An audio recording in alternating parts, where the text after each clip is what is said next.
Match మొత్తం పూర్తయ్యాక రెండు టీమ్స్ యొక్క కెప్టెన్స్ ఏం మాట్లాడారో ఈ వీడియోలో చూద్దాం. తమ ప్రదర్శనపై జట్టు ఆట తీరుపై అభిప్రాయాలను పంచుకున్నారు. ముందుగా వెస్టిండీస్ టీం కెప్టెన్ షైహోప్ ఏమన్నాడంటే, ఇలాంటి చేజింగ్ పిచ్లో బహుశా మేము కొన్ని తక్కువ పరుగులు చేశామనిపిస్తుంది. ఇన్నింగ్స్ ఆరంభంలోనూ అలాగే చివరిలో కాస్త మెరుగ్గా ఆడి ఉంటే పరుగులు ఎక్కువ సాధించేవాళ్ళం. ఆ జట్టు బౌలర్లు అద్భుతంగా బౌలింగ్ చేశారు. ముఖ్యంగా వాళ్ళ ప్రధాన స్ట్రైక్ బౌలర్ చేతికి బంతి వెళ్ళినప్పుడల్లా ఏదో ఒక మ్యాజిక్ జరుగుతుంది. మా జట్టులో హెట్మేర్ చాలా బాగా ఆడాడు. మేము ఈ టోర్నమెంట్లో వివిధ పరిస్థితులకు అనుకూలంగా అలవాటు పడ్డాం. బౌలింగ్లో పోర్డ్, అఖిల్ హుస్సేన్ మాకు మంచి వికెట్స్ అందించారు. కానీ ఈ టోర్నీలో ముందుకు సాగడానికి ఈరోజు ఆ విజయపు గీతను దాటలేకపోయాం. ఇలాంటి కీలక దశల్లో టోర్నీ నుంచి బయటికి వెళ్లాలని ఎవరు కోరుకోరు. ఇంకొక మ్యాచ్ గెలిస్తే సెమీస్, అక్కడ గెలిస్తే ఫైనల్కు చేరేవాళ్ళం. క్రికెట్లో ఏ రోజైనా మనం బెస్ట్ క్రికెట్ ఆడేలా చూసుకోవాలి. కీలక సమయాలను అందిపుచ్చుకోవాలి. వాటిని మనం అనుకూలంగా మార్చుకోవాలి. అది ఈరోజు జరగలేదు. ఈ మ్యాచ్లో ఇండియా వెస్టిండీస్ గెలుపుకు మధ్య తేడా సంజు శాంసన్. మేము గెలిచే అవకాశం ఉన్న సమయంలో అడ్డుగోడలా నిలబడి అద్భుతంగా ఆడాడు. ఆ తర్వాత సూర్యకుమార్ యాదవ్ మాట్లాడుతూ ఏమన్నాడంటే, ఖచ్చితంగా ఇది చాలా గొప్ప అనుభూతి.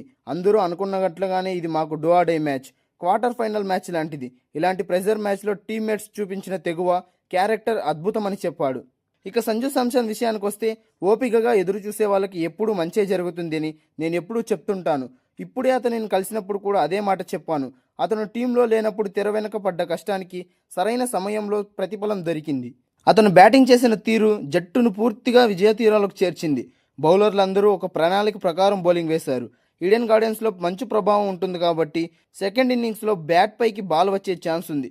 200 స్కోర్ అనేది చేయడానికి మంచి అవకాశం మాకు తెలుసు. తర్వాత చిన్న చిన్న పార్ట్నర్షిప్తో బ్యాటర్లు స్పందించిన తీరు మ్యాచ్ చివరి వరకు తీసుకెళ్లడంలో కీలకంగా మారింది. సెమీఫైనల్ చేరుకోవడం చాలా సంతోషం. మొదటి మ్యాచ్ నుంచి మేము ఆడిన విధానం చూస్తే ఈ సెమీఫైనల్కు మేము పూర్తిగా అర్హులమే. నెక్స్ట్ మ్యాచ్ ముంబైలో జరుగుతుంది, కానీ దాని గురించి ఇప్పుడే ఆలోచించాం. వెళ్ళి ప్రశాంతంగా విశ్రాంతి తీసుకుని ముంబై చేరుకున్నాక అక్కడి పరిస్థితుల గురించి ఆలోచించడం మొదలు పెడతాం. మ్యాచ్ అన్నాక ఎలాంటి ఒత్తిడి లేదనుకున్నా లోపల కొద్దిగా టెన్షన్, ఆందోళన సహజంగా ఉంటుంది. కానీ ఆ ఒత్తిడిని మనం ఎలా హ్యాండిల్ చేస్తామనేదే ఇక్కడ ముఖ్యం. ఇక ఈ మ్యాచ్లో Sanju Samson player of the match ఏమన్నాడో చూద్దాం. ఇది నాకు నిజంగా ప్రపంచమే అన్నట్లుంది. నేను క్రికెట్ ఆడడం ప్రారంభించిన రోజు నుంచే దేశం కోసం ఆడాలని కలలు కనేవాడిని. ఈ రోజు కోసం చాలా ఎదురు చూశాను.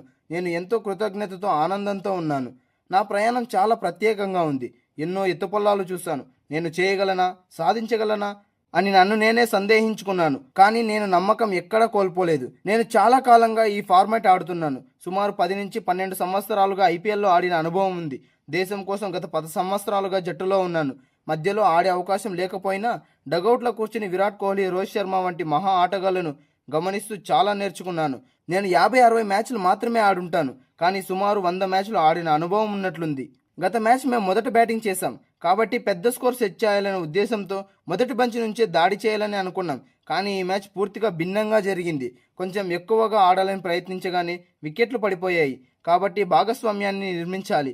నా ప్రక్రియ దృష్టి పెట్టాను. ఇలాంటి ప్రత్యేకమైన ఇన్నింగ్స్ ఆడతానని నేను ఊహించలేదు. ఒక్కో బంతిని జాగ్రత్తగా ఆడుతూ నా పాత్రపై దృష్టి పెట్టాను.